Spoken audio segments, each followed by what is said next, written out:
Les intellectuels, penseurs, écrivains, professeurs. Ce sont les professionnels de la pensée, les experts de la complexité, ceux que l'on imagine à l'abri des croyances simplistes. Et pourtant, comment expliquer que, tout au long du XXe siècle, tant d'esprits brillants en Occident se soient aveuglés sur la nature des régimes totalitaires? Et pourquoi aujourd'hui encore une méfiance tenace envers le libéralisme persiste-t-elle dans une grande partie du monde intellectuel? Mais plus largement, comment comprendre que certains chercheurs ou philosophes, de droite comme de gauche, puissent se passionner pour des théories du complot, défendre des croyances économiques fragiles ou rejeter systématiquement un système, même quand ses effets sont ambivalents? Cette énigme est l'une des plus troublantes de l'histoire des idées. Pour la résoudre, il nous faut un détective d'un genre particulier. Un homme qui refuse les explications faciles et qui traque la logique cachée derrière les erreurs les plus spectaculaires. Cet aventurier de la lucidité, c'est le sociologue Raymond Boudon. Notons-le d'emblée, Boudon est une figure située à droite dans le paysage intellectuel français.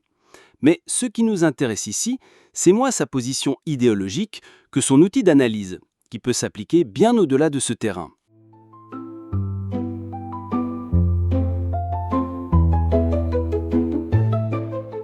Le crime, si l'on peut dire, est posé. La persistance d'une critique radicale, parfois aveugle, du libéralisme chez de nombreux intellectuels. Boudon, en bon détective, commence par écarter les suspects habituels. Première piste, sont-ils malhonnêtes? Fausse piste. La plupart sont sincères. Deuxième piste, sont-ils stupides, naïfs ou prisonniers d'idéologie?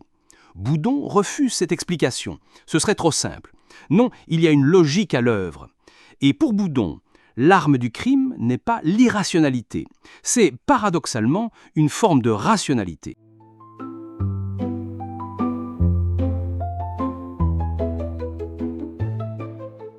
Mais attention, quand Boudon parle de rationalité, il faut bien comprendre de quoi il parle. La raison humaine est beaucoup plus riche que le simple calcul d'intérêt personnel. La sociologie classique a trop souvent réduit l'homme à l'homo economicus, cet être qui cherche uniquement à maximiser ses profits. Mais Boudon refuse cette caricature. Il distingue plusieurs types de rationalité, plusieurs façons d'avoir de bonnes raisons d'agir ou de croire. La rationalité utilitaire, je prends le bus plutôt que le taxi pour économiser de l'argent. La rationalité cognitive, je crois que la Terre tourne autour du Soleil parce que toutes les preuves scientifiques le confirment. La rationalité axiologique, je rends un portefeuille trouvé dans la rue, non pas parce que j'y gagne, mais parce que c'est juste. Et Boudon ajoute, pour comprendre une croyance, il faut chercher quelle combinaison de ces rationalités est à l'œuvre.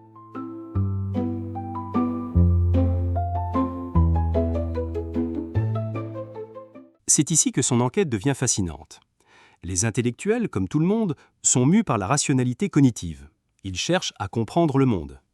Mais leur position particulière sur le marché des idées biaise cette quête. Car une théorie, pour un intellectuel, ne doit pas seulement être vraie, elle doit être intéressante. Et qu'est-ce qu'une théorie intéressante? Souvent, c'est une théorie qui va à contre-courant, qui révèle des forces cachées, qui propose une critique radicale. Dire que le libéralisme, malgré ses défauts, est un système complexe, c'est peut-être solide, mais intellectuellement peu excitant. En revanche, affirmer que le libéralisme est une machine de domination sophistiquée, voilà une position beaucoup plus originale, plus valorisante, plus vendeuse. Résultat, la rationalité cognitive, la quête de vérité, est influencée par une autre bonne raison, se distinguer, paraître profond, appartenir à un courant intellectuel reconnu. Mais ce mécanisme n'explique pas seulement les critiques du libéralisme. Il vaut aussi pour d'autres croyances.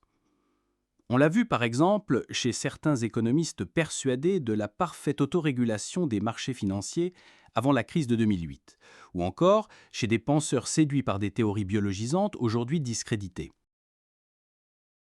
Le paradoxe est terrible.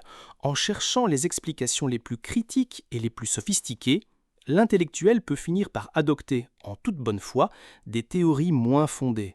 Sa quête de distinction biaise sa quête de vérité. C'est ce que Boudon appelle les bonnes raisons de se tromper.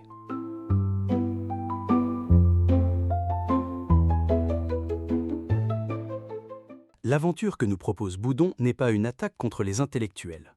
C'est une invitation à l'humilité pour eux comme pour nous.